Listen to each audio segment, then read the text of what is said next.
కీర్తనల గ్రంథము 2వ అధ్యాయము 12 వచనములు. అన్యజనులు ఏల అల్లరి రేపుచున్నారు, జనములు ఏల వ్యర్థమైన దానిని తలంచుచున్నవి. మనము వారి కట్లు తెంపుదము రండి, వారి పాశములను మన యొద్ద నుండి పారవేయుదము రండి అని చెప్పుకొనుచు భూరాజులు యెహోవాకును ఆయన అభిషిక్తునికిని విరోధంగా నిలువబడుచున్నారు. ఏలీకలు ఏకీభవించి ఆలోచన చేయుచున్నారు.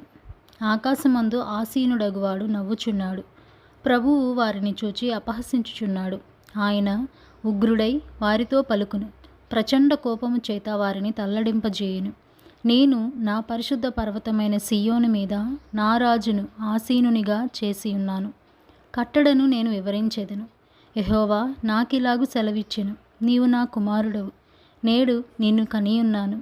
నన్ను అడుగుము, జనములు నీకు స్వాస్థ్యముగాను భూమిని దిగంతముల వరకు సొత్తుగాను ఇచ్చేదను.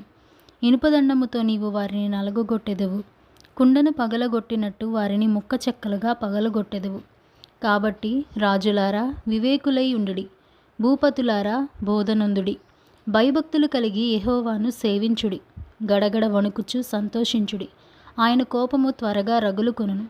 కుమారుని ముద్దు పెట్టుకొనుడి, లేని యెడల ఆయన కోపించును. అప్పుడు మీరు త్రోవ తప్పి నశించెదరు. ఆయనను ఆశ్రయించు వారందరూ ధన్యులు.